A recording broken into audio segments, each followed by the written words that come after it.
आत्मा आती हैं जो परमात्मा के अंश हैं, जो पिछले जन्मों से उनके चरणों में कहीं ना कहीं किसी ना किसी रूप में वो उनके साथ रहे हैं। अब वो पार हो नहीं पाए या भटक रहे हैं, उनको फिर परमात्मा अपने बच्चों को इकट्ठा कर रहा है किसी ना किसी माध्यम से, कोई टीवी से, चैनल से, या किसी पुस्तक से, या किसी मित्र से, रिश्तेदार से, भाई बहन से अपना संदेश भिजवा कर इनको फिर शरण में ले रहा है।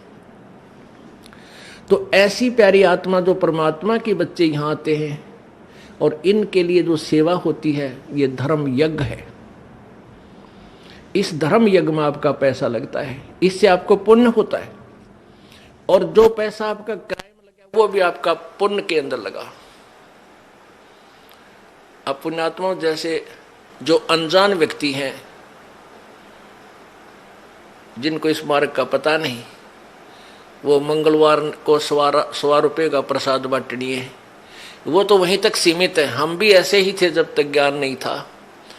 मंगलवार के दिन 100 रुपये का प्रसाद बांटा करते, घने उमंग भर जाती तो 5.25 का बांट देते, बहुत खुशी होती। तो ना तो उसने बहुत गुणा पुण्य मान लेते थे। अब परमात्मा कहते हैं, जिन हर जैसा सुमरिया बैता को तैसा लाभे, ओसा प्यास न भागे ही जब लग दसे नहीं आबे। कहते हैं जिसने जैसा भगवान की भक्ति सेवा दान किया उसको उतना ही लाभ मिलेगा। ओस चाटन ते प्यास नहीं बुझ सकती, वो तो गिलास पीना पड़ेगा गट गट गट जब प्यास बुझेगी। तो ये जो स्वाप का प्रसाद 100 रुपया पल्ले बांध लिया माता का, हमारे नहीं हो जा, और ये छोटे मोटे जो दान हम करा करते, ये तो ओस चाटन वाली बात थी। और अब यहाँ आपने गिलास के गिलास पीने पड़ेंगे और देगा वही परमात्मा। अब देखना खेल मालिक का भगवान क्या किया करता है। अभी तक हम परमात्मा से सुख लेने के लिए पहाड़ों पर चढ़ गए, बर्फों पर चल पड़े, मालिक वहाँ मिलेगा उस मंदिर में, हम चले गए वहाँ मिलेगा, वहाँ पहुँच गए, कोई संत मिला उसके पास जाने की चेष्टा की, लेकिन वो चीज़ नहीं मिली।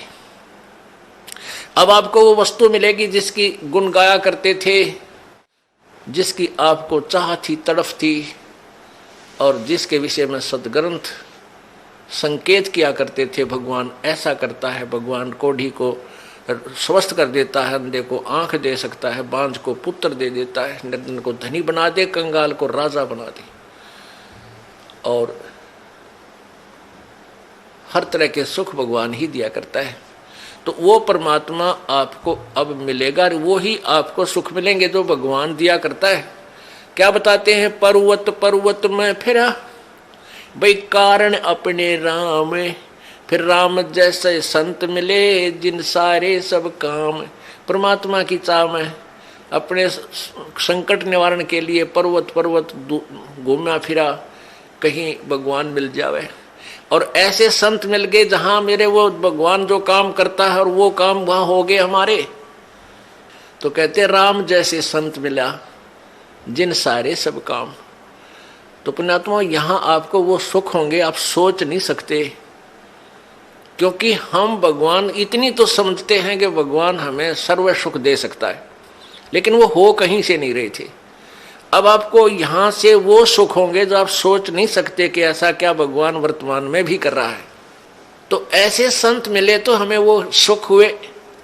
परमात्मा जैसे ही संत मिले जो परमात्मा सुख देता है, तो आपको इस दास के माध्यम से कबीर भगवान परमेश्वर जी आपको वो सुख देंगे जो भगवान दिया करता है, क्योंकि वो पूर्ण परमात्मा है। जो ऐसे व्यक्ति हैं जो इस तत्व ज्ञान से परिचित नहीं है, वो क्या कहते हैं, क्या सोचते हैं कि भी तुम जाते हो, महीने में 2 बार जाते हो, महीने में 1 बार जाते हो, किराया भी लगता है, काम भी आपका, कार्य भी आप छोड़कर जाते हो, तुम क्यों अपना नुकसान कर रहे हो।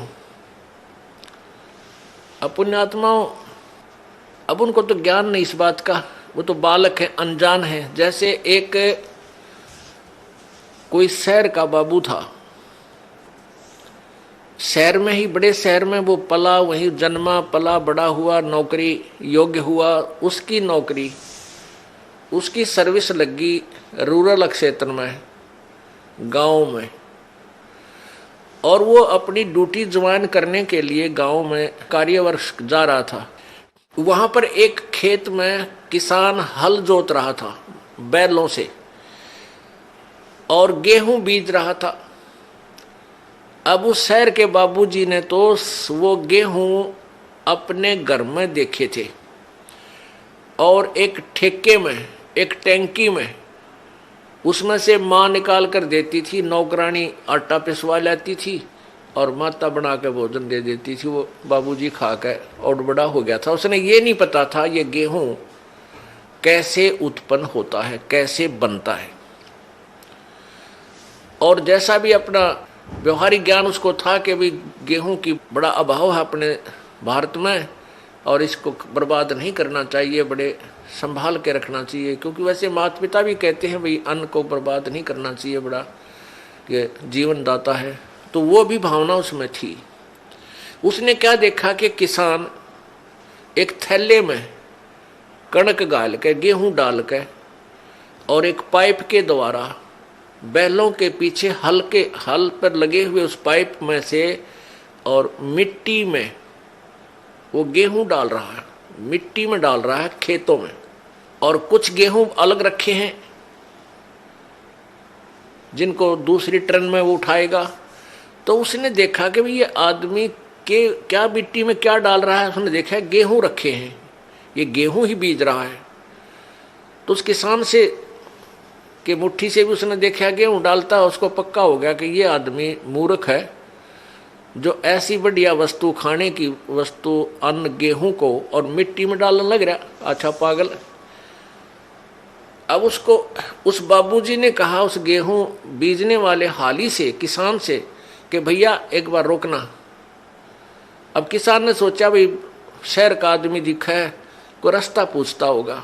उसने बैल खड़े कर लिए, रोक दिया हाल।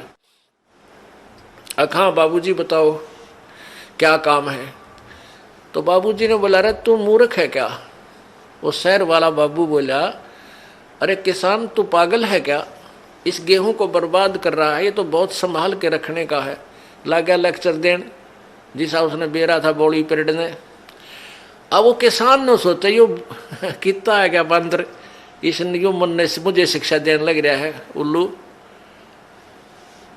वो समझ गया कि उन्हें बोतलू है कह लेने देश ने सारी। वो जब सब अपनी शिक्षा दे चुका, जब पहले उसकी मूर्खता उसको पता लग गया कि भाई इसने पता ही नहीं होगा इस प्रोसीजर का, तब उस किसान ने उसको समझाया कि भगत जी बात सुन, मैं गेहूं को बर्बाद नहीं कर रहा, ये बर्बाद जो मैं करता हुआ नजर आ रहा हूं ये मुझे आबाद करेगा। ये गेहूं देख, 1 एकड़ में 40 किलो डालूंगा, 40 किलोग्राम, और एक ट्रैक्टर की ट्राली भर के ले जाऊंगा, इतना इसमें धन होगा मुझे। यानी 40 किलो डालूंगा 1 मन, तो मुझे 60-65 मन गेहूं यहां से मिलेंगे। अब वो बता रहा था लेकिन उसको समझ में पल्ला नहीं पड़ रहा उस बाबूजी के। अब मैं कैसे मानूं भाई, अच्छा मूर्ख है, मिट्टी में बर्बाद कर रहा है, कहता गेहूं 65 मन होंगे 1 मन के। किसान ने कहा कि आप 4-5 महीने के बाद आना, अप्रैल में, और फिर दिखाऊंगा तुझे ये मैं बर्बाद कर रहा हूं, यही मुझे आबाद करेंगे। अब वो चला गया। वो फिर आया इसी प्रकार अप्रैल के महीने में। उसने देखा, किसान ने उसको दिखाया कि 1 कनक का दाना डाला था और कम से कम 10-12 ये गुच्छा बन गया देख नीचे से, और प्रत्येक पौधे के ऊपर 1-1 बाली आई है, एक बाली में 30-40 दाने हैं। उसने ऐसे करके वो दिखा, देख बाबूजी। तब उसकी चौंध टूटी। भाई आप ठीक कह रहे थे।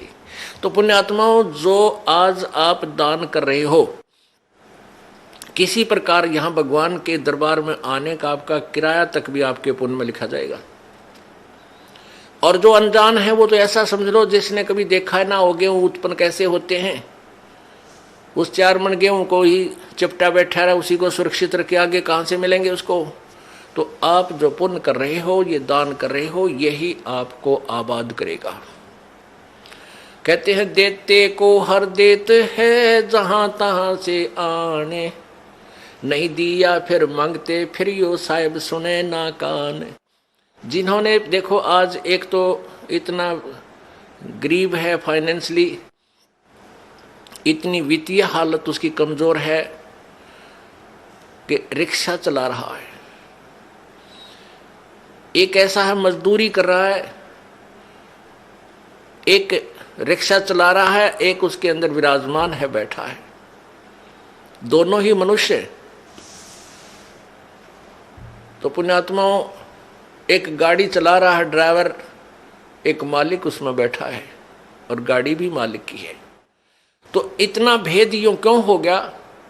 क्योंकि पिछले जन्म जन्मांतरों की जैसी भी जिनकी भक्ति शक्ति है, जितना भी जिन्होंने पुण्य किया हुआ है, वो आज आपको ज्यों का त्यों दे रखा है।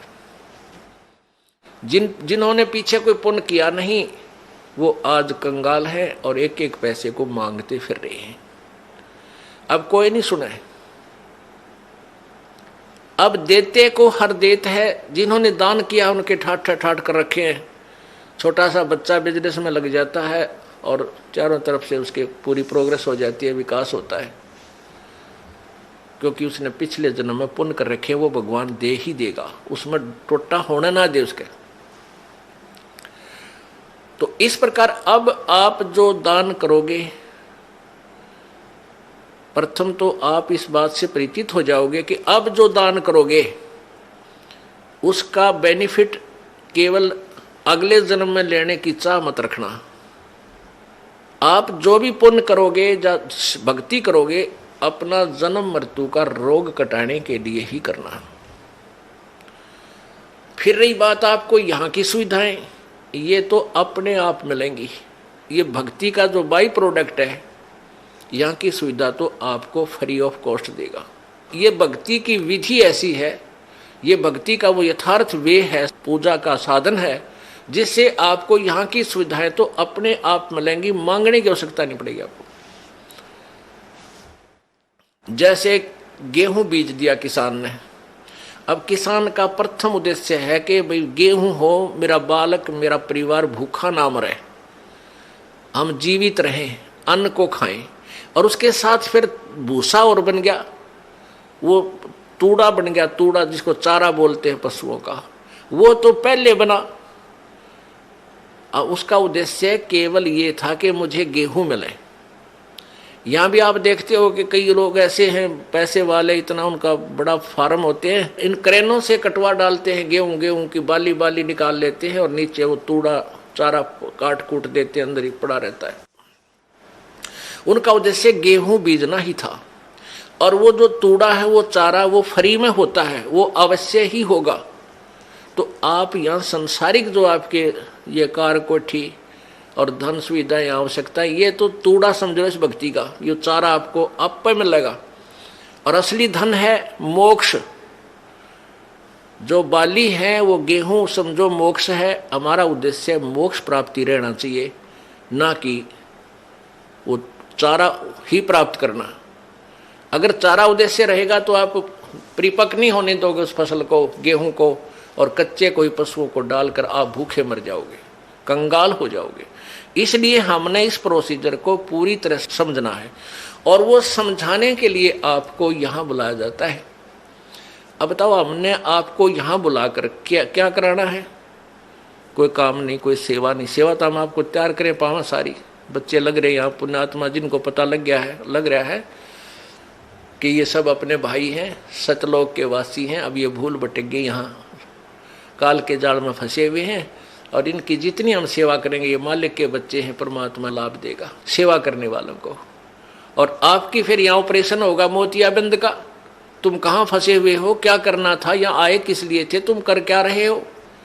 कोटि जन्म तन भर मत होगे, कुछ ना हाथ लग्या रे, कुकर शुकर खरबा बोरे, कौआ हंस बुगारे। करोड़ों जन्म हो गए तो आप जी ने यही कर्म करते ना, अभी तक कुछ भी पल्ले ना पड़ा। आज कोई फैक्ट्री मालिक है, मृत्यु हो जा, कल गधा बन गया, ओ तेरे की। फिर कभी मनुष्य जीवन मिला, फिर कोई पुण्य किया, फिर मनुष्य जीवन मिला, जब वो उसको फैक्ट्री मालिक बना देगा, और फिर मृत्यु। इस जन्म मृत्यु के रूपी रोग से मुक्त होने के लिए आप जी ने इस ज्ञान को समझकर इस भक्ति मार्ग को उसी उद्देश्य से ग्रहण करना चाहिए जो इसका मूल उद्देश्य है। देते को हर देत है जहां तहां से आन, ना दिया वो मांगते फिरियो साहेब सुने नहीं कान। अपने आत्माओं आप कथा सुना करते थे कि द्रौपदी को नंगा करने लगे, उसका चीर उतारना चाहते थे और उसका चीर नहीं उतरा, उसको नी वस्त्र नहीं कर सके। उसके पास कौन सा जादू था, वो भी तो एक इंसान थी। और आप यहां देख रहे हो ना जाने कितनी बहन बेटियों के साथ बेइज्जतियां की जाती हैं, उनकी रक्षा क्यों नहीं होती? वो क्या वो पुकार नहीं करती आपत्ति में? क्या वो भगवान को याद नहीं करती उस समय जब उनके ऊपर आपत्ति आती है, कोई दुष्ट दुखी करता है? अवश्य करती हैं, लेकिन उनका पिछला कोई संस्कार पुण्य ऐसा नहीं जिसमें भगवान मदद कर सके। तो ये दुर्गति नकली संतों ने करवा रखी है हमारी, जो जिनके पास भक्ति मार्ग था नहीं, संत बन बैठे, उनके आधार पर ये भोली आत्मा उनको संत परम संत जान के वहां अपना जीवन बर्बाद करके भूत प्रेत बन गए, कोई गधा बन गया। अब ये इस परेशानी को उठा रहे हैं और साथ में और दोषी बन रहे हैं, दूसरों को सता कर ये पाप भूत बनकर भी पाप कमा रहे हैं, दूसरों को दुखी कर रहे हैं। अब यहाँ आने के बाद परमात्मा इनको सीधा कर देगा, अब पे भाग जाएंगे परमात्मा की भक्ति की में इतनी शक्ति होती है। अपने आत्माओं द्रौपदी जो थी उसकी रक्षा क्यों की भगवान ने? क्योंकि उसने पुण्य किया हुआ था।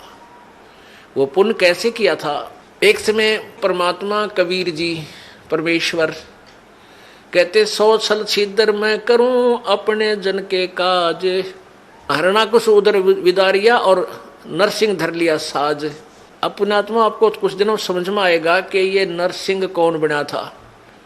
ये वो परम शक्ति आई थी पूर्ण परमात्मा, उसने नरसिंह रूप धर के और उस बालक भगत की प्रहलाद की रक्षा की थी और हिरण्यकशिपु का विनाश किया था। तो कहते मैं ऐसे नरसिंह रूप धारण कर लेता हूं, ऐसे ही वो परमात्मा अपनी प्यारी आत्माओं पर आने वाले आपदाओं भविष्य में जो आनी है उनको बचाने के लिए ना जाने कौन सी लीला कर दे। परमेश्वर कहते हैं हम चारों युगों में आते हैं, कबीर जी बताते हैं। सतयुग में हम सतसुकृत नाम से, त्रेता में मुनिंदर नाम से, द्वापर में करुणामय नाम से और कलयुग में वो कबीर नाम से आए। और उसके बीच में भी वो परमात्मा अन्य रूप बना करके कुछ समय कहीं रह करके लीला कर जाते हैं। ऐसे ही वो परमेश्वर अब हम यहां आपको उसी दृष्टिकोण से बताएंगे। परमेश्वर एक संत की लीला कर रहे थे और वो संत आंखों से अंधा था, उसके पास केवल एक लंगोट था, कोपीन थी। गंगा पर स्नान करने के लिए गंगा में प्रवेश कर लिया। अब सुबह का समय था, मुंह अंधेरा था, उसमें जाकर के गंगा में स्नान करने लगा। उसी समय द्रौपदी अपने पिता के घर पर थी, वो कंवारी थी, उसकी शादी नहीं हुई थी। सहेलियों के साथ स्नान करने के लिए गंगा पर जाती थी। गंगा के किनारे उसके पिताजी ने एक जनाना घाट बना रखा था, यानी वहां एक स्नान गृह बना रखा था लड़कियों के नहाने का। तो द्रौपदी की सहेलियां और द्रौपदी वहां स्नान करने प्रतिदिन जाया करती थी। अब जो ही वो लड़कियां स्नान करने के लिए गई तो लड़कियां की आवाजें एक दूसरे से बातें करती हुई चलती हैं, दूर तक पता चल जाता है लड़कियां जा रही हैं। तो उस संत ने सोचा कि भाई लड़कियां स्नान करने के लिए यहाँ आ रही हैं और यहाँ अवश्य कोई घाट है और तू तो गलत जगह आ गया, जनाना घाट के पास आकर तू स्नान करने लग गया। इस शर्म के मारे उसके तन पर केवल एक कोपीन थी, पर्दे पर लंगोट था ओनली। इस शर्म के मारे वो दरिया में गहरा चला गया और छाती पानी में, इतने पानी में अंदर प्रवेश कर गया। अब द्रौपदी ने देखा कि साधु संत स्नान कर रहा है, साधु भक्त। और पुण्यात्माओं, भगत के अंदर एक विशेष प्रेरणा होती है, क्योंकि हमें पता है कि परमात्मा ना जाने किस रूप में कहाँ दर्शन दे दे। तो पुण्यात्मा के अंदर संत की वेशभूषा में परमात्मा दिखाई दे जाता है। वो सोच लेता है साधु है, भक्त है, भगवान की चर्चा करता है, इसके पास बैठ कर कुछ देर भगवान की चर्चा करेंगे। तो द्रौपदी ने इस दृष्टिकोण से देखा कि साधु मिल गया सुबह सुबह और इससे भगवान की चर्चा करेंगी। उसने देखा कि स्नान कर रहा है, हम भी स्नान कर लेती हैं। कहते हैं साधु दर्शन राम का मुख पर बसे सुहाग, और दर्श उन्हीं को होते हैं जिनके पूर्ण भाग। कबीरा दर्शन संत का परमात्मा आवे याद, और लेखे में वाए गड़ी बाकी का समय व्यर्थ बाद। अपने आत्मा जितना समय आपको मालिक ने आने का दिया है, चर्चा सुनने के दिया है, ये एक विशेष घड़ी है आपकी, एक विशेष समय है। ये आपके बहुत अच्छे अकाउंट में, गुड अकाउंट में लिखा जाएगा। तो इस दृष्टिकोण से लड़की स्नान करने लगी, वो द्रौपदी जी भी स्नान करने लगी। स्नान करने के घंटा आध पौन घंटा उन्हें लगा, बाहर आए, देखा कि साधु चला तो नहीं गया है। तो द्रौपदी ने क्या देखा कि साधु स्नान नहीं कर रहा है, वो तो ऐसे कोई वस्तु खोज रहा है। फिर उसने देखा ध्यान से कि इस महात्मा की तो बाहर पटड़ी पर कोई वस्त्र नहीं है, और लगता है इसकी कोपीन पर्दे का कपड़ा इसका बह गया। तो क्या हुआ, उस संत का स्नान करते समय जो उसने एक धागा तागड़ी बांध लेते हैं, बेल्ट की तरह एक छोटा सा धागा बांधा करते हैं पतला सा, उसने यहाँ हरियाणा में तागड़ी बोले, एक बेल्ट टाइप, और उसमें लंगोट उलझा लिया करते वो ऊपर आगे पीछे, और वो तागड़ी टूट गई, वो कोपीन भी बह गई, निवस्त्र हो गया संत। अब वो पहले इतने जल में था तो फिर इतने पानी में चला गया और हाथ मार रहा है कि हो सकता है ये लड़कियां नहावें, कोई इनका कपड़ा बह का आ जावे, अपना पर्दे पर बांध के मैं बाहर चला जाऊं, आज तो बड़ी मुश्किल हुई। अब वो सोच रहा था, ऐसा हाथ मार रहा था कि शायद कोई हाथ लग जावे, ऐसे ऐसे कर रहा था। अब लड़की ने देखा कि नहा नहीं रहा है, तो क्या बात है, ऐसे ऐसे हाथ कर रहा है, ऐसे ऐसे। तो देख लिया आपने विचार करके कि इसका तो कोई कपड़ा निवस्त्र है ये, और कपड़ा इसका खो गया। तो लड़की ने, द्रौपदी ने अपनी साड़ी, एक तो स्नान करने बांध के गई थी वो उसमें से नहीं दिया, उसने जो नई धोती धोई धाई कपड़ा था उसका जो बांधना था उस दिन, पहनना था नहाकर, उसमें से एक गठ, एक बिलात यानी 9 इंच 8-9 इंच कपड़ा पाड़ा और जल में बहा दिया। उसने सोचा ये जल में बहता हुआ महात्मा के हाथ लग जाएगा और ये उसमें बांध के अपना चला जाएगा, बाहर आ जाएगा। तो महात्मा के हाथ नहीं लगा, संत के हाथ नहीं लगा। उसने फिर दूसरा कपड़ा पाड़ कर डाला, फिर तीसरी ऐसे ही एक स्ट्रिप सी पाड़ी, टुकड़ा पाड़ा कपड़े का, साड़ी से फिर डाला, ऐसे 8-9 लीर, उसका लीर बोलते हैं हरियाणा में, लीर यानी एक टुकड़ा लंबी कतरन सी, वो 8-9 पाड़ कर डाल दी। 8 यानी 8 नीम 72 यानी 5-6 फुट के करीब कपड़ा डाल दिया, महात्मा का हाथ लग गया। अब लड़की ने सोचा भाई साड़ी भी तकरीबन पाड़ डाली और इसका काम आया को ना। वो न्यों सोचा थी कि कहीं मैं बोल पड़ी और निकट जाऊंगी, महात्मा शर्मा जागा, शर्म का मारा कहीं आगे को ना सरक जा, दरिया का बहाव बहुत ज्यादा है, कहीं डूब ना जा। फिर उसने सोची तो मुंह तो नहीं बोलूंगी नहीं, एक लंबी लकड़ी ले ली, जंगल से लंबी लकड़ी लाई ढूंढ गए और उसके एक लीर और पाड़ी, एक टुकड़ा और फाड़ा 8-9 इंच का, और उस लकड़ी का लपेटा दे के, और महात्मा ऐसे हाथ मार रहा था, उसके हाथ के निकट कर दी। जो ही उसके हाथ लगा लड़की महात्मा का, संत का, एकदम उसने पकड़ा, देखा अको हो तो बड़ा साइज का कपड़ा मिला है। ओहो हे भगवान, हे परमात्मा, जब आशीर्वाद दिया कि हे प्रभु आपने बड़ी दया करी अपने दास पे। और फिर हिसाब लाकर देखा कि ये कोई कपड़ा वैसे नहीं आया, ये किसी बेटी ने, क्योंकि अंधे के हाथ आंखों का काम करते हैं। उसने सब हिसाब देख लिया, ये साड़ी का कपड़ा है और किसी बहन बेटी ने डाला है। तो आशीर्वाद दिया कि बेटी आज तने मेरी इज्जत रखी है, भगवान तेरी इज्जत रखा है और भगवान तने घणाए दे। अब कहते हैं संत बोले सहज सुबह और जो चाहे सो कर दे। सात वचन पलटे नहीं चे पलट जाओ ब्रह्मांड। अब उस आशीर्वाद दिया, हृदय से दिया। अपने आत्मा यहां देखो खेल भगत कैसा होता है।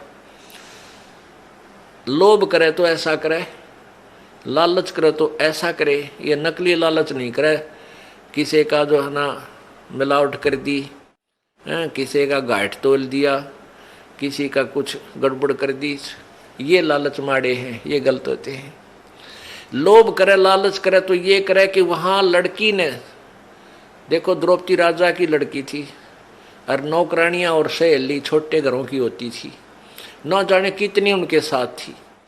और वो एक बांदी को कहती कि तू अपनी साड़ी में तो फाड़ के टुकड़ा डाल दे, तो वो तुरंत डाल देती। पता था कि राजा की लड़की मुझे इससे भी सुंदर साड़ी लाकर नई दे देगी, और राजा की लड़की का आदेश मोड़े कौन नहीं, उसको उल्लंघन नहीं हो सकता।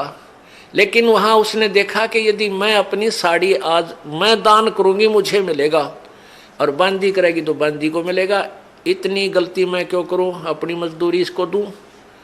तो यहाँ भगत को इस दृष्टिकोण से भी बहुत सोचना होता है। अपना लालच लोभ अब इस टाइप का करे, यहाँ के धन जोड़ने का लोभ आपका विनाशक होता है, और लूटन का नहीं करे, लूटने का करे परमात्मा के नाम पे। फिर देखना, अब वहां तो वो अपने घर चलेगी, संत चले गए, द्रौपदी का ब्याह हो गया।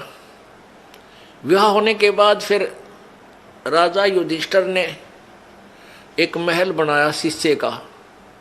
द्रौपदी पांचों पांडवों की साजली पत्नी मां के आशीर्वाद से होगी।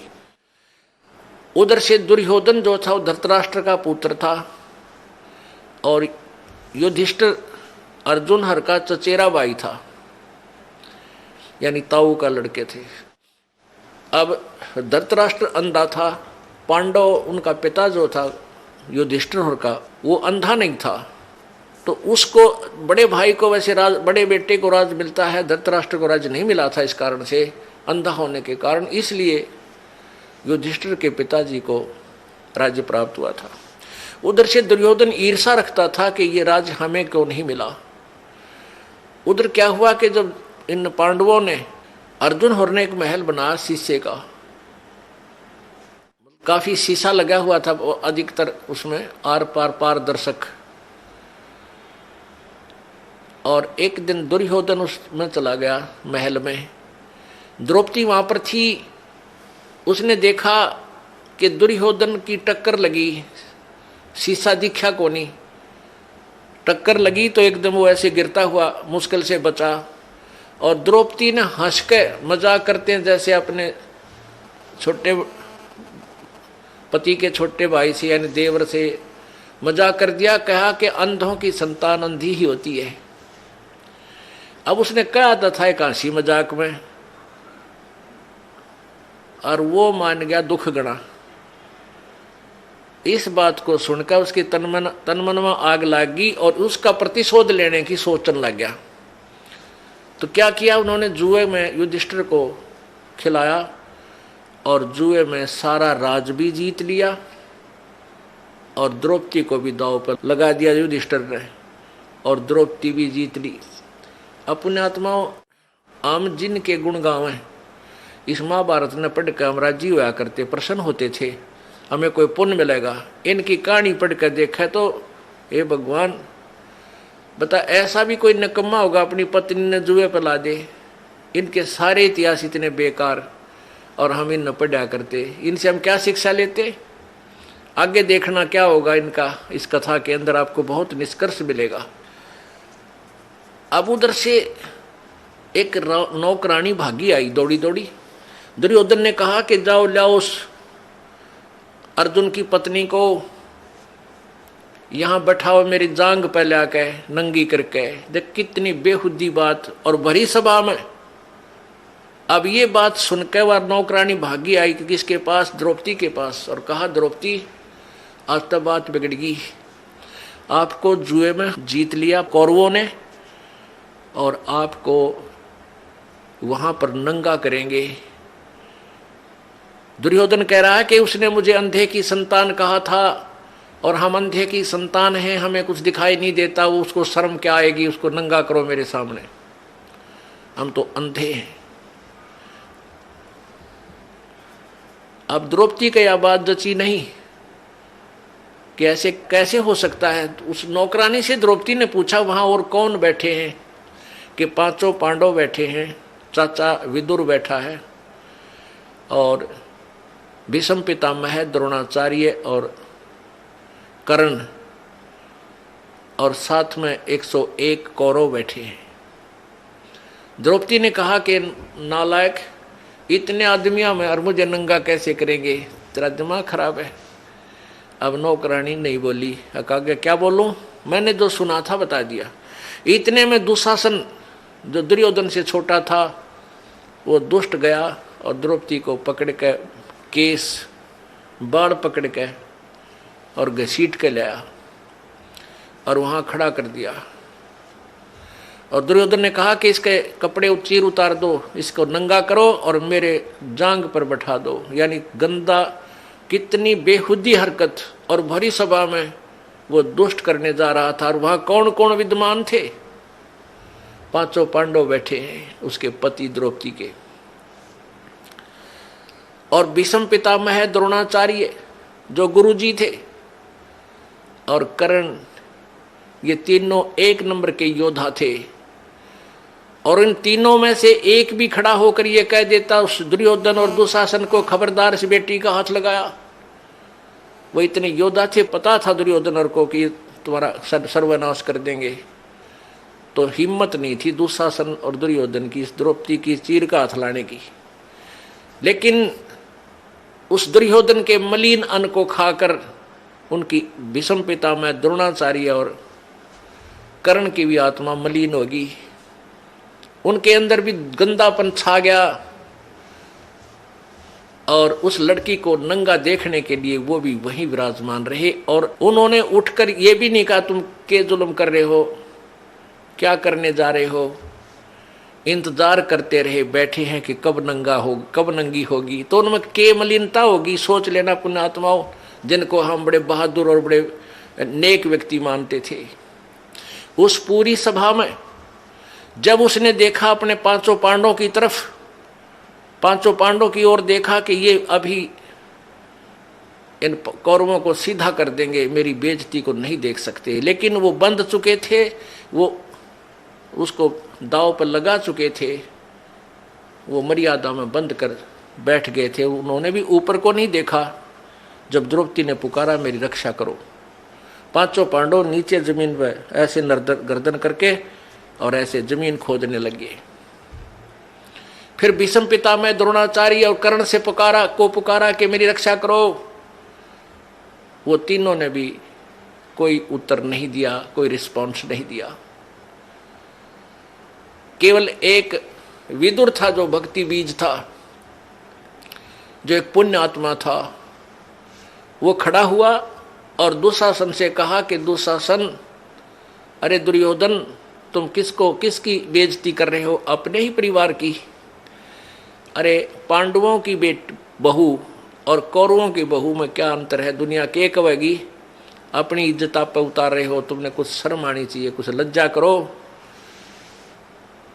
तो दुर्योधन ने कहा दुशासन, इसका दर्दे दो दड़ाक, यो तो भाई सदा पांडवों की तरफ बोलता है, ये चाचा नहीं दुश्मन है, ये इन्हीं का चमचा है, इन्हीं की ओर बोलता है।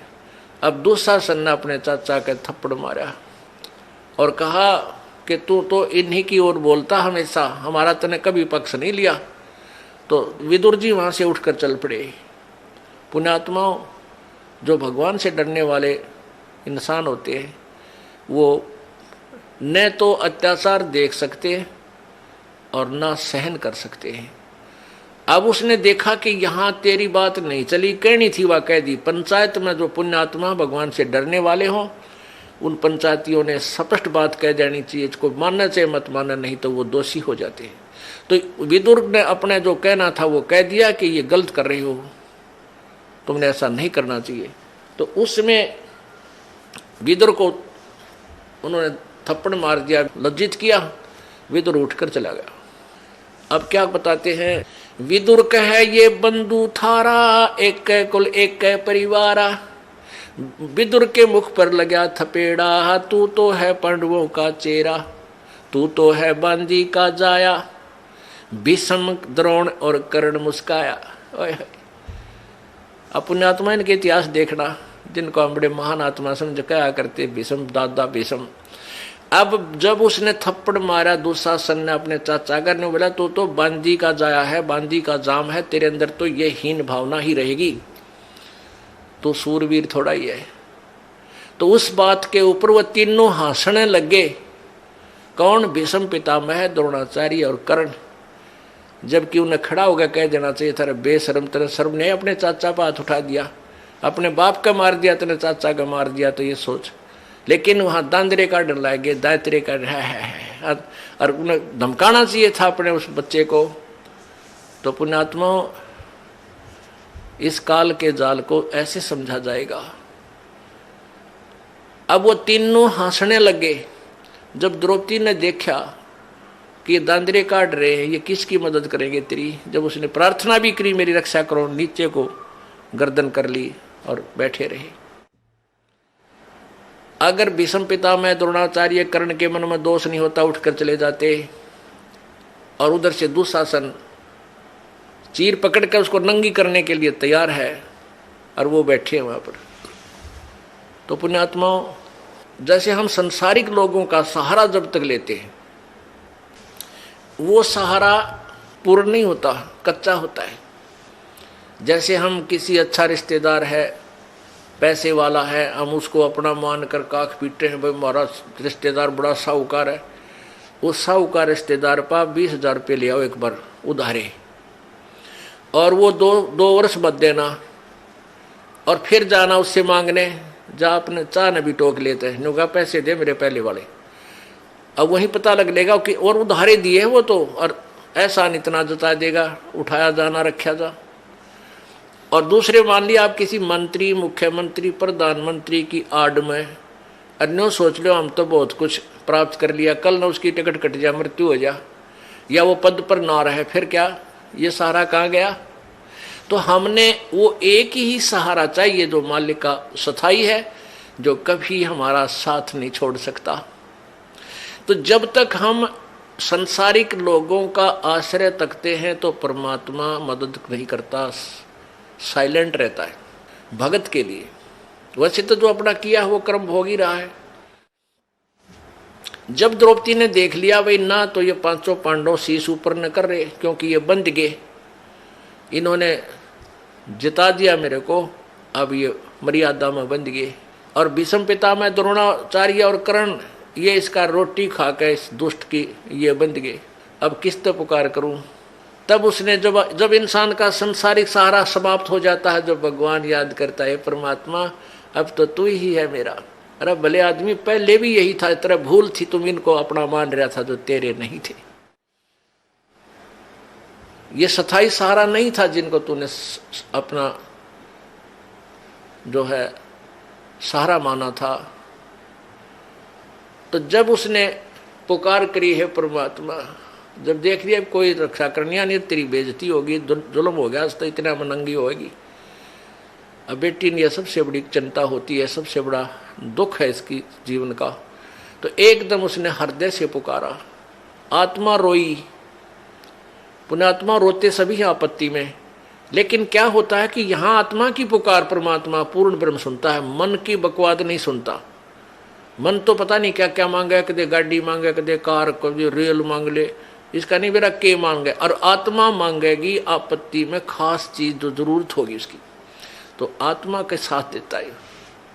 तो जो ही उसकी आत्मा की पुकार और यहाँ एक धर्मराज बना रखा है इस ज्योति निरंजन ने, और उस धर्मराज के पास न्यायाधीश के उसमें कंप्यूटर में यानी सबके पुण्य डिपॉजिट होते हैं, जिसका जैसा पुण्य बना है शुभ कर्म। तो जो ही उस भक्त आत्मा ने पुकार की, तो उसी समय द्रौपदी की जो पुकार थी वो धर्मराज के दरबार में गई, और वहां एकदम वही कंप्यूटर की वो फाइल खुल गई द्रौपदी वाले प्राणी की, जीव की। तो धर्मराज ने देखा भी आपत्ति आई है इस आत्मा पर देखो इसका कोई मदद बन सकती है कि नहीं।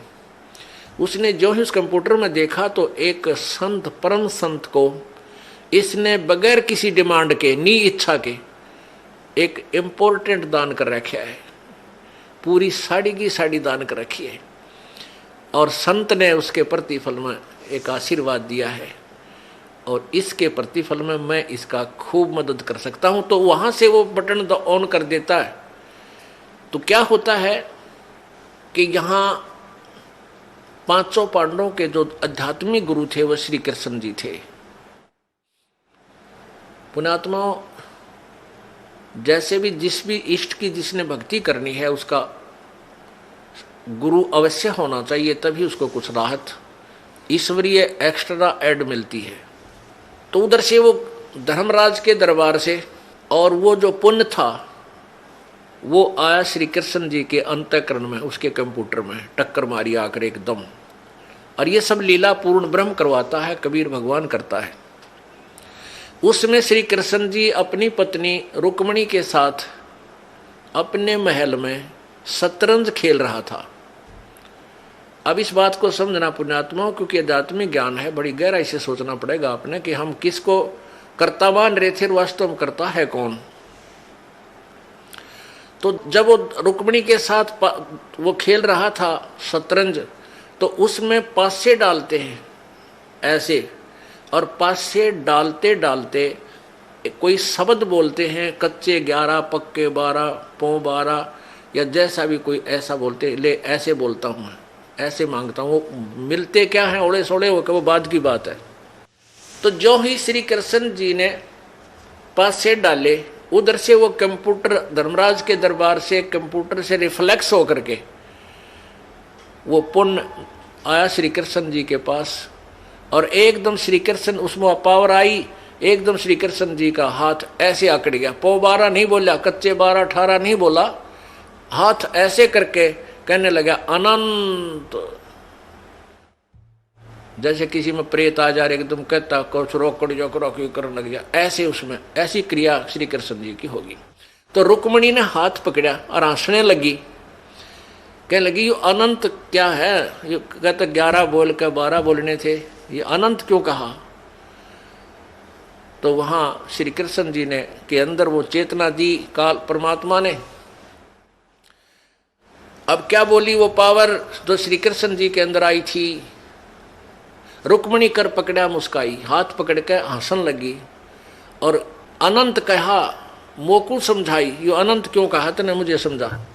अब कहते हैं दुशासन ने द्रौपदी पकड़ी और हमारी भक्ति सकल में सिकरी, जय हमारी भक्त पिछोड़ी होई तो हमारा नाम न लेवे कोई। तंदे ही से पासा डारी, वो तो वहां खेल रहा है, फिर पासे खेलने लग गया इतना कह के।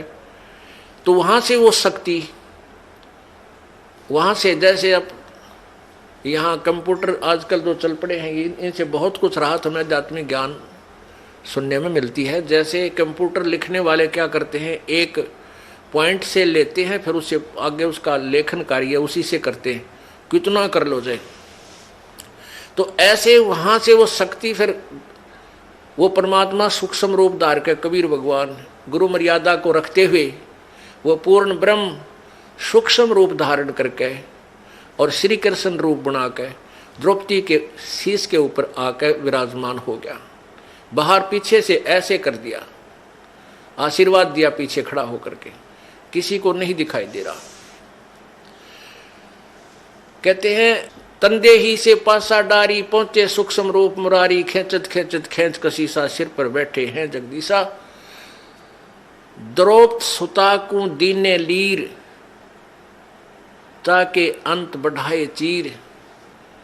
उस अंधे को कोपिन दी थी, द्रुप सुता को दिन ने लीर, एक टुकड़ा दिया था साड़ी का और जाके अंत बढ़ाए चीर। अब खेचत खेचत खेच कसीसा सिर पर बैठे हैं जगदीशा, द्रुप सुता के चीर बढ़ाए संख असंख्यों पार नहीं पाए। अब दुशासन ने खूब जोर लगा लिया, अपनी तरफ से खींच खींच कर ढेर लाग गया वहां साड़ी का, अंत नहीं आया। दुशासन इतना तगड़ा बताते हैं कि कई हजार हाथियों की ताकत, इतना जैसे आजकल हॉर्स पावर से बिजली की ताकत नापते हैं ना, उसमें आदमिया की ताकत एलिफेंट पावर से नापा करते हैं। तो 1000 एलिफेंट पावर का था वो दुशासन। और द्रौपदी एक कोमल सी बेटी, भक्ति की शक्ति के सामने वो राक्षस फीका पड़ गया। उस कोमल कमल के फूल जैसी उस लड़की का वो पत्ता भी नहीं तोड़ सका, यानी उसका कुछ नहीं बिगाड़ सका। तो जिन्होंने प्रभु का आश्रय लिया है विधिवत, तो उनको कहते हैं देते को हर देत है। जहां तहां से आन और ना दिया वह मांगते फ्री हो, फिर परमात्मा सुने नहीं कहा। तो पुण्यात्मा, अब जैसा भी आप पुण्य धर्म करते हो वो आपके गुड अकाउंट में लिखा जाता है। जब तक आप परम संत पूर्ण परमात्मा की शरण में नहीं आते, तब तक आपके जो पुण्य डिपॉजिट भी होते हैं वो भी काल यहीं बर्बाद करवा देता है। आज जैसे द्रौपदी के ऊपर यह तो आपत्ति टल गई और फिर केवरानमटी हुई, हिमालय में जाकर गड़ गए, राज्य भी गया, कुछ नहीं रहा, फिर नरक में डाल दिए गए। अब हमने यहां केवल इतना ही लेना है कि आप यहां परमात्मा के चरणों में आए हो, आपका प्रथम उद्देश्य ये हो कि मेरा जन्म मृत्यु का रोग कटे, क्योंकि आप जी ने असंख्य जन्म हो गए यहाँ जन्मते और मरते को। कभी राजा भी रहे, कभी आप रानी भी रहे, और फिर भिखारी बनकर भी घूमते रहे। अब कहीं पर भी आपको स्थायी स्थान नहीं मिला। जैसे आपने पुण्य किए तो आप स्वर्ग चले गए। स्वर्ग क्या है? ये एक होटल है, एक रेस्टोरेंट है। जैसे कुल्लू और मनाली, शिमला, गर्मियों के दिनों में साहूकार लोग 10-20 हजार 50 हजार रुपये ले जाते हैं और 1 महीना 2 महीने वहाँ होटल में कमरा किराए पर लेकर और वहाँ रहते हैं, ठाठ करते हैं, घूमते हैं, फिरते हैं। बड़ी ठंडा मौसम होता है, हिली स्टेशन है और लेकिन वो पैसे जेब से उन्हीं के लग रहे हैं, होटल का किराया, खाने का खर्चा। जब वो 2 महीना वो 50 हजार रुपये खर्च हो जाते हैं परिवार के, तो फिर वो अपने कर्म क्षेत्र में आ जाते हैं कंगाल होकर। और फिर अगले सीजन में क्या पता सूत बैठे 50 हजार सेविंग हो उनका ना हो। तो इस प्रकार जब आप यहाँ कोई साधना करते हो, जब तक ये सच साधना आपको नहीं मिली, अपने पुण्य के आधार से स्वर्ग चले गए। उस स्वर्ग में आपको देव बना दिया, देवता, या कोई और पद दे दिया, या वैसे कॉमन स्वर्ग में आप ठाठ करो, लेकिन वो पुण्य आपके ही समाप्त हो रहे हैं। जिस दिन आपकी पुण्य पूंजी समाप्त हो जाएगी, उसी दिन आपको वहां से, जैसे यहाँ से मार दिया जाता है, वहां भी आपको मार दिया जाएगा। अचानक मृत्यु होगी, तुरंत नरक में, फिर नरक में डाले जाओगे। तो इस झंझट से पीछा छुटवाने के लिए आपको ये परमेश्वर कबीर जी की शरण लेनी पड़ेगी। और इन नकली कबीर पंथियों संतों से भी आपका काम नहीं चलेगा, क्योंकि उनके पास यथार्थ भक्ति विधि नहीं है, परमात्मा का यथार्थ ज्ञान नहीं है। तो पूर्ण संत से, और जिसके पास वो मोक्ष जड़ी हो, वो मंत्र है सतनाम और सारनाम, वही आपको इस जन्म और मृत्यु के झंझट से छुटा सकता है। तो वो जड़ी इस दास को परमात्मा ने दे रखी है।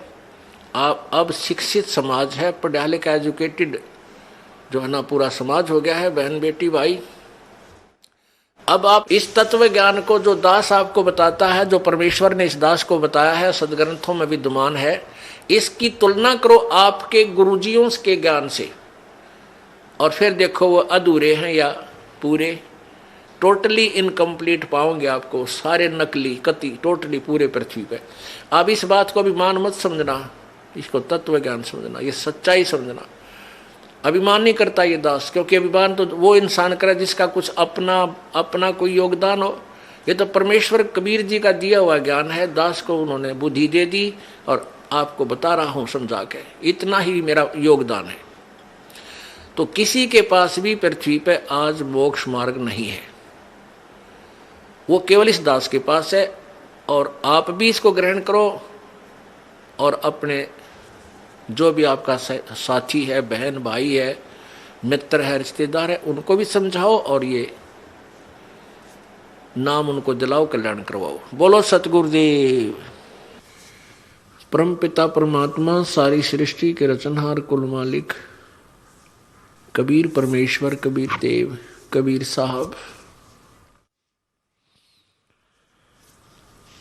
अपनी प्यारी आत्माओं को काल के जाल को समझाने के लिए आप ही इस पृथ्वी लोक पर आते हैं। जब वो यहाँ आते हैं, अपने तत्व ज्ञान को प्रचार करते हैं, उसमें हम परमात्मा को पहचान नहीं पाते, क्योंकि इस काल भगवान ने, ब्रह्म ने पूरे मानव समाज में अज्ञान भर रखा होता है। उस अज्ञान आधार से अज्ञानी ऋषियों, संतों और गुरुओं ने परमात्मा को निराकार बता रखा होता है। उस सिद्धांत के आधार से हम परमात्मा को निराकार मानते रहते हैं, और जब परमेश्वर इस धरातल पर आते हैं हम उसको पहचान नहीं पाते, और काल के दूत उस परमेश्वर का विरोध करते और करवाते हैं। क्योंकि परमात्मा जब आते हैं वो यही तत्वज्ञान प्रचार करते हैं जो दास आपको सुना रहा है, उन्हीं के द्वारा प्रचार किया हुआ। अज्ञानी संतों ऋषियों के द्वारा सुना गया लोकवेद होता है। लोकवेद कहते हैं घर का ज्ञान, अपना मन घड़ंत, अपना अनुभव। बहन जी नमस्कार। सर साहेब। क्या नाम है जी आपका? राखी शर्मा। कहाँ से आए आप? जिला नरसिंहपुर, तहसील गारडावारा, ग्राम जौरा, MP। अच्छा, आप ये बताइए, आपने संत रामपाल जी महाराज से नाम दीक्षा कब ली? संत रामपाल जी महाराज से दीक्षा मैंने ली है 28 अप्रैल 2013। संत रामपाल जी महाराज से नाम दीक्षा लेने से पहले आप क्या भक्ति साधना करते थे? ब्रह्मा विष्णु महेश की भक्ति करते थे, खासकर लक्ष्मी जी को मानती थी मैं। इसके अलावा किसी साधु संत से भी नाम दीक्षा ले रखी थी? नहीं ली थी मैंने। अच्छा, आप एक बात बताइए, आप MP में रहते हैं, संत रामपाल जी महाराज से नाम दीक्षा कैसे लिया आपने? सर मैंने अपने पति के कहने पे संत रामपाल जी महाराज से नामदान लिया था। आप संत रामपाल जी महाराज के सतलोक आश्रम बरवाला में पहुँचे, आपको कैसा लगा? क्या व्यवस्था थी वहाँ पर? कैसा आपको अनुभव हुआ संत रामपाल जी महाराज के आश्रम में जब आप पहुँचे? जैसे हम गए तो मतलब सतलोक आश्रम नाम है उसका, वैसे ही सतलोक जैसा हमको लगा। वहाँ छुआछूत नहीं मानते थे किसी भी तरह से, मतलब जाति समाज मतलब वो कुछ नहीं, सब एक साथ रहते थे। सभी लोगों के लिए एक साथ खाना खाना, एक साथ रहना। ये नहीं है कि मतलब ये बड़ा आदमी है तो मतलब उसके लिए कुछ VIP चीज़ है, ये कुछ भी नहीं। अच्छा, आप ये बात बताइए कि आपके पति क्यों चाहते थे कि संत रामपाल जी महाराज से नाम दीक्षा लें? क्योंकि मैं मतलब मेरा तो दिया परमात्मा का जीवन, संत रामपाल जी महाराज का दिया जीवन है। और मेरे पति मतलब सब जगह मुझे बता चुके थे। डॉक्टर, मुझे भूत प्रेत बाधा भी थी, डॉक्टर इलाज भी उन्होंने मतलब पूरा करवा लिया था। उन्हें मतलब कहीं मतलब विश्वास नहीं था, पर उनके लिए ये था कि एक सच्चा ज्ञान क्या होता है, उन्हें वो चीज़ की प्रेरित थी। वो सब चीज़ें हताश होके गए थे और उन्हें विश्वास था कि मैं संत रामपाल जी महाराज जी के पास जाके बिल्कुल ठीक हो जाऊँगी। उनको पूरा विश्वास था। आपके पति ने आपको सब जगह दिखा लिया था, साधु संतों से भी वो मिल चुके थे, उसके बाद भी आपको आराम नहीं मिला। उसके बाद आपको वो संत रामपाल जी महाराज के आश्रम में लेके जाते हैं, आपको नाम दीक्षा दिलाते हैं और वो खुद भी नाम दीक्षा लेते हैं। क्या उसके बाद आपने जो बताया कि आपको भूत प्रेत की बाधा थी, आपको और भी जो बीमारियां थी, क्या वो ठीक हुई? बिल्कुल ठीक हो गई। लौट के वो चीज़ मतलब शरीर में है ही नहीं, वो तकलीफ नहीं है। संत रामपाल जी महाराज से नामदान लेने के बाद वो चीज़ तो हमारे शरीर में है ही नहीं। मतलब बिल्कुल, मतलब उनका दिया जीवन है, उन्हीं की दी सांसें हैं और संत रामपाल जी ही की दी सांसें हैं। बिल्कुल। संत रामपाल जी महाराज से नाम दीक्षा लेने से पहले आपको क्या बीमारियां थी? मुझे थायराइड था, जो मैं बताती हूँ, मैं रिपोर्ट लेकर आई हूँ, 1 मिनट में बताती हूँ। कहाँ पे दिखाया था? मैंने नागपुर में दिखाया था और भोपाल में दिखाया था। तो ये मैं नागपुर की रिपोर्ट जो रखी हूँ, जो 5 रहना चाहिए, ये आप देख सकते हैं। ये रिपोर्ट वो ये जो 5 रहना चाहिए वो 25.5 था। डॉक्टर ने कहा था कि आपको मतलब टैबलेट खानी पड़ेगी और 4 जो हार्मोन्स के तरीके से रहता है, ये हार्मोन्स आपके 4 साल में नॉर्मल आ पाएंगे, वो 4 हफ्ते में नॉर्मल आ गए थे। संत रामपाल जी महाराज जी ये सब चीज़ कर सकते हैं और अन्यथा डॉक्टर ये सब चीज़ें और कोई नहीं कर सकता। जब आपने डॉक्टर को दिखाया, ये रिपोर्ट आपको पता चली, डॉक्टरों का क्या कहना था कि आपको जो ये प्रॉब्लम है वो किस बारे में है और क्या आपको प्रॉब्लम हो सकती है, किस तरह से इसका इलाज होगा, क्या डॉक्टर ने आपको बताया? डॉक्टर ने बोला कि आपको 4 साल में आराम लगेगा, क्योंकि जो चीज़ 5 रहनी चाहिए वो 25.5 हो चुकी थी और इस चीज़ में अगर आपको प्रेगनेंसी होती है तो वो भी नहीं हो सकती है। पर संत रामपाल जी महाराज से जुड़ने के बाद मुझे प्रेगनेंसी हुई और प्रेगनेंसी के मतलब वैसे नॉर्मल आ गया था। प्रेगनेंसी के समय शायद ये परमात्मा का प्रमाण देने के लिए, प्रेगनेंसी के समय मेरा थायराइड बढ़ गया था, पर उसके बाद मतलब थायराइड में बोलते हैं कि पूरे समय की डिलीवरी नहीं होगी और बच्चा होगा तो अपंग होगा या फिर मानसिक रूप से वो होगा। तो फिर हम संत रामपाल जी महाराज के पास गए और वहाँ पे मैं बोला हमने संत रामपाल जी महाराज से कि डॉक्टर बोल रहे हैं कि ये 7वां महीना लग गया और बच्चा अपंग या मानसिक रूप से बीमार रहेगा। तो संत रामपाल जी महाराज ने बोला कि नहीं, ऐसा कुछ नहीं है, बच्चा अच्छा होगा, ठीक होगा। तो हमें संत रामपाल जी महाराज, हमारे पिता परमेश्वर पर विश्वास था और जब मेरी डिलीवरी हुई तो बच्चा बिल्कुल स्वस्थ हुआ। और उसके बाद थोड़ा सा मैं आपको बताती हूँ, उसके बाद बहुत ज़्यादा दिक्कत हो गई थी। बच्चे होने के बाद मेरे शरीर में इन्फेक्शन फैल गया था और पूरे शरीर में मतलब इन्फेक्शन फैल चुका था, जहर फैल चुका था। और फिर मैं डिलीवरी रूम में लेटी हुई थी, मैंने परमात्मा को याद करा, गुरुजी आ जाओ। मतलब जब दिक्कत परेशानी होती है तो एक अपने पिता को याद करा जाता है, जन्म देने वाले। पर मेरे लिए तो मेरे मतलब बंदी छोड़ संत रामपाल जी महाराज हैं, क्योंकि मैं तो मर चुकी थी, उन्हीं की दी सांस से हैं। तो बस मैं रो रही हैं और डॉक्टर बोल रहे हैं कि इनको सरकारी अस्पताल रेफ़र कर दो। पूरी हरी नीली पड़ गई थी, मुझे खुद लग रहा था कि मैं बिल्कुल नहीं बचूंगी। पर संत रामपाल जी महाराज मतलब मेरे पिता खुद कहाँ हरियाणा में हैं और अचानक मैं याद कर रही हूँ उनको कि गुरुजी आ जाओ, गुरुजी आ जाओ, हे संत रामपाल जी महाराज आ जाओ, मेरे पिता आ जाओ, कि मैं आखिरी समय आपको देख सकूं, क्योंकि आपकी दी सांसें, मैं मर जाऊं तो मतलब कोई वो नहीं रहेगा, आपकी दी सांसें हैं, एक बार आप मुझे दर्शन दे जाओ परमात्मा। गुरुजी, लेबर रूम का गेट लगा था, अपने आप गेट खुला, गुरुजी आए, संत रामपाल जी महाराज आए, उन्होंने मुंह पे हाथ रखा, सर पे हाथ रखा और अचानक मेरे सर से मतलब एकदम उल्टी हुई और उल्टी के बाद अपने आप जो पॉइजन था वो पूरा निकल गया। मतलब ये एक चमत्कार है, डॉक्टर तक से रेफ़र करने लगे थे जो सरकारी अस्पताल में। ये केवल संत रामपाल जी महाराज, एक पिता अपने बच्चे के लिए कर सकता है, अन्यथा कोई संसार में नहीं है जो मतलब मरे को जिंदा कर दे। ये संत रामपाल जी महाराज ही कर सकते। कौन से हॉस्पिटल में थे उस टाइम पे आप? जिला नरसिंहपुर के अग्रवाल हॉस्पिटल में थे हम। संत रामपाल जी महाराज से नाम दीक्षा लेने के बाद आपको और क्या लाभ मिला? जैसे कि मैंने आपको बताया, डिलीवरी के समय मुझे इन्फेक्शन हुआ था और मतलब पूरे शरीर में पॉइजन फैल गया था, उससे मतलब मुझे नया जीवन दान मिला। और थायराइड था, जो बच्चा अपंग बताया था वो बच्चा हुआ, बिल्कुल ठीक है, मानसिक रूप से भी ठीक है, शारीरिक रूप से भी ठीक है।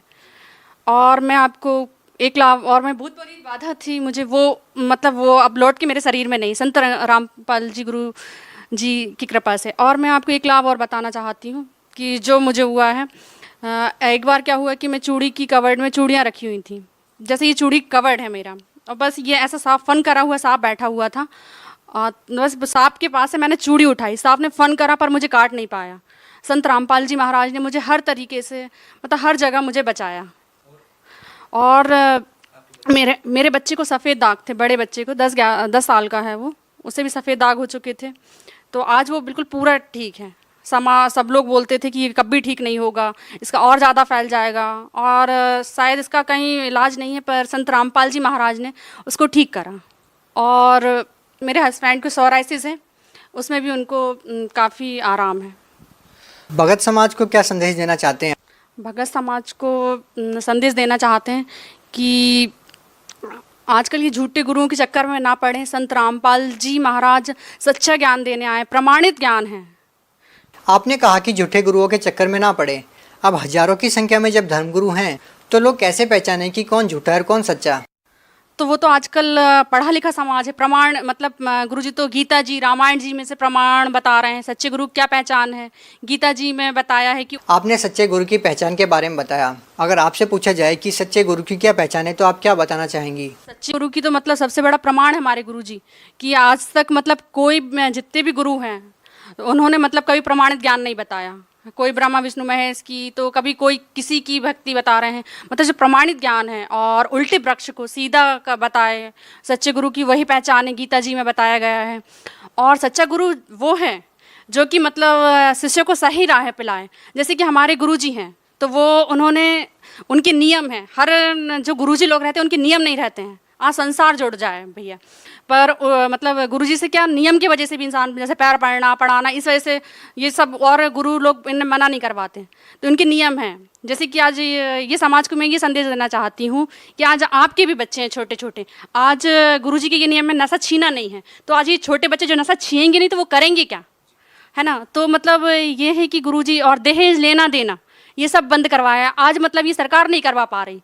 नशे का सामान आज भी बिक रहा है, पर संत रामपाल जी महाराज के जो भगत हैं वो मतलब ना नशा का सामान खरीदते हैं ना ही, और सबसे बड़े आज जो अपने बच्चा जनरेशन है तो वो जब नशा का सामान जो लेगी नहीं, खरीदेगी, छीएगी नहीं तो वो करेगी क्या, है ना।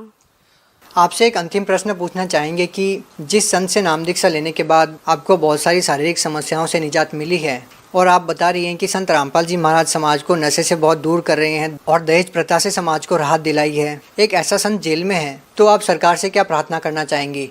सर मेरा सरकार से यही निवेदन है कि जिस संत रामपाल जी महाराज ने मतलब लाखों लोगों को जीवन दान दिया है उनको जल्द से जल्द रिहा करा जाए। बहुत बहुत धन्यवाद। सच साहेब।